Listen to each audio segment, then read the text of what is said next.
4 PM news network में दोस्तों आपका स्वागत है। मैं हूं आपके साथ राशिद ज़हीर।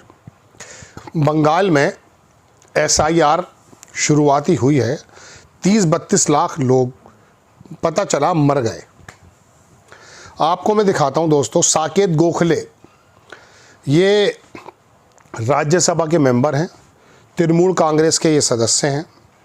इन्होंने एक बाकायदा अंग्रेज़ी अखबार का एक आर्टिकल अपने एक्स ट्विटर पर डाला और लिखा कि 30 lakh dead voters likely to be removed from West Bengal voter rolls आपकी स्कीम पर है। 30 लाख जो डेड वोटर्स हैं वो रिमूव किए जा सकते हैं वोटर लिस्ट से बंगाल की। ठीक है जनाब। अब मैं आपको इस पूरे खेल का वो बताता हूँ कि ये है क्या। ये जो मैं आपके स्क्रीन पर तस्वीर लगा रहा हूँ, ये इन्होंने लिखा कि वेरी इंपॉर्टेंट,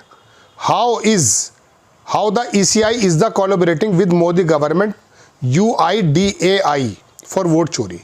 सरकार, मोदी सरकार और ये विभाग जिसका मैं नाम ले रहा हूँ आपके सामने, इन दोनों का कोलैबोरेशन है। अंग्रेज़ी में है, मैं आपको हिंदी में पढ़कर सुनाता हूँ। पूरा मैंने ट्रांसलेट किया है ताकि आपकी समझ में पूरी बात आ जाए। ये लिखा कि वोट चोरी के लिए चुनाव आयोग मोदी सरकार के UIDAI के साथ कैसे साठगांठ कर रहा है। कुछ दिन पहले खबर आई थी कि UIDAI जो आधार कार्ड जारी करता है, समझ गए, UIDAI वो विभाग है जो आधार कार्ड जारी करता है, उसने चुनाव आयोग के साथ 30-32 लाख जो निष्क्रिय आधार नंबर हैं उनको साझा किए हैं। UIDAI ने चुनाव आयोग को 30-32 लाख लोगों का नाम दिया है और उसमें यह कहा जा रहा है कि UIDAI का दावा है कि ये आधार जो हैं ये मृत लोगों के हैं जो मर चुके हैं। अब आगे देखें घोटाला क्या है इसमें घोटाला यह, नीचे अगर आप पढ़ेंगे इसमें लिखा कि पिछले साल UIDAI ने साकेत गोखले के सवाल के जवाब में ये बताया कि निष्क्रिय आधार के बारे में एक पत्र भेजा था। वो पत्र भी दिखाऊंगा अभी आपको। उस पत्र में यह कहा गया है कि UIDAI यानी कि ये विभाग जो आधार कार्ड बनाता है, निष्क्रिय आधार संख्याओं का राज्यवार और कारणवार विवरण नहीं रखता।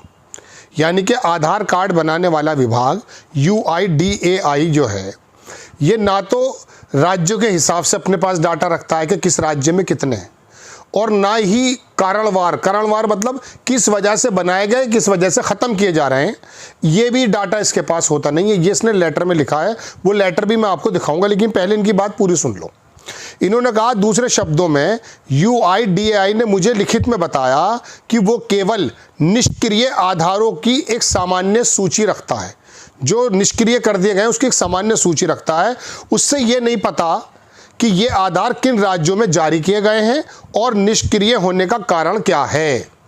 समझ गए। अपने लेटर में लिख के दिया इन्होंने साकेत गोखले को। अखबार लिखता है नीचे जो इन्होंने लिखा है कि UIDAI ने संसद में भी ये बात कही थी कि निष्क्रिय आधारों का राज्यवार और कारणवार डेटा नहीं रखता। संसद में UIDAI ने जो आधार कार्ड बनाता वो विभाग, उसने संसद में कहा कि कौन से राज्य में कितने निष्क्रिय हैं और किस वजह से निष्क्रिय आधार कार्ड है, इसका डाटा हम नहीं रखते। ऐसे में UIDAI ये कैसे दावा कर रही है कि पश्चिम बंगाल में 30 से 32 लाख निष्क्रिय आधार हैं जो आधार कार्ड यूज़ नहीं हो रहे, जबकि वह राज्यवार डेटा नहीं रखता है।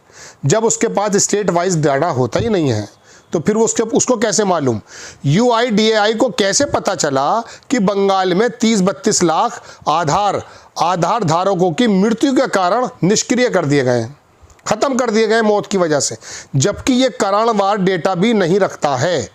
ये चुनाव आयोग द्वारा भाजपा के साथ मिलकर बड़े पैमाने पर मतदाताओं के नाम हटाने का एक और बेशर्म उदाहरण है।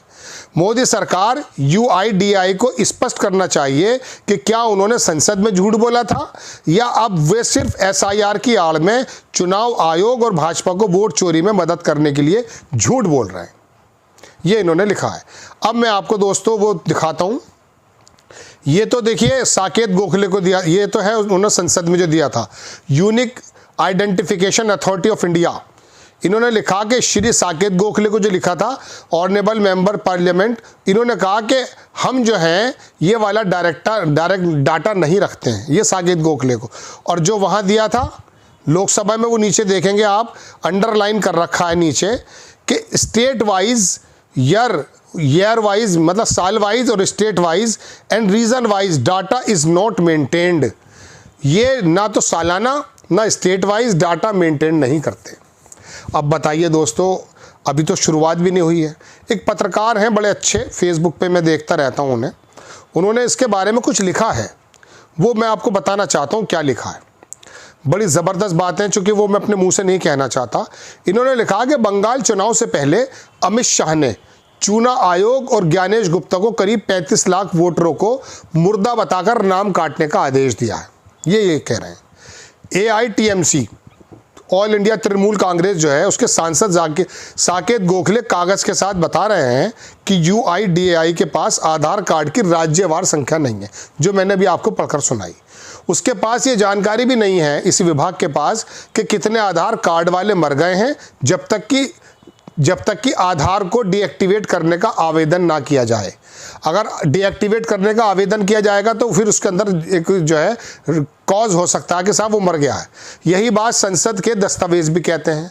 अब उसी UIDAI ने बंगाल के राज्य चुनाव आयोग को 32 लाख वोटरों के नाम काटने की इसलिए सिफारिश की है क्योंकि वो मर चुके हैं। बंगाल इस वोट चोरी का सामना करने को तैयार है। राज्य भर में 6200 हेल्प सेंटर जिंदा मुर्दा की लिस्ट लेकर खड़े हैं। बंगाल ऐसे चोरों की 7 नहीं 14 पुश्तों की क्रियाक्रम कर देता है। बंगाल का नेचर बता रहे हैं। एक बार ज्ञानेश गुप्ता SIR लिस्ट आ जाए तो बंगाल की सड़कों पर मुर्दे जिंदा होकर घूमेंगे। वो खुद दुनिया को अपने जिंदा होने का सबूत देंगे। ऐसे ही योगेंद्र यादव मुर्दों को लेकर चले गए थे सुप्रीम कोर्ट में, याद होगा आपको। ज्ञानेश गुप्ता को दिल्ली में बैठे ये समझ नहीं आ रहा है कि ये बिहार नहीं बंगाल है। यहाँ सड़कों पर इंसाफ होता है, ऑन द स्पॉट, दलाल गोदी मीडिया के सामने नहीं। ममता दीदी का कैडर एक्स पर बैठे कांग्रेसी निठल्लों और राजद के पुछल्लों से कहीं ज़्यादा ताकतवर है। बंगाल की सड़कों पर जब मुर्दे अपने आधार कार्ड लेकर घूमेंगे, जिनको मरा हुआ घोषित कर रहे हैं, तब ममता दीदी नरमुंडों की माला पहनकर अट्टहास करेंगी। तब बीजेपी के टुकड़ों पर जिंदा और वोट चोरी पर राहुल की शिकायत करने वाले 272 रिटायर्ड अस्थियों को गयाजी में अपना पिंडदान करना होगा। ये जो 272 नए दरोगा है ना, अभी लगता है 2026 में बंगाल 2 बार नहीं 3 बार दुर्गा पूजा करने जा रहा है। बंगाल के बारे में मैं आपको बताऊं दोस्तों, लॉ एंड ऑर्डर तो अच्छी बातें होना चाहिए, लेकिन वहाँ सड़कों पर होता है ये काम। आप इसे उत्तर प्रदेश का दबा कुचला व्यवहार जो यहाँ समुदाय है, या बिहार के अंदर रोटी रोजी का जो इंतज़ाम करता हुआ दबा कुचला समुदाय है, उससे जैसा मत समझिए। बंगाल में ये लोग पता नहीं क्या कर बैठेंगे। आप देख लीजिएगा, कोई बुरी खबरें आएंगी वहाँ से। जय हिंद।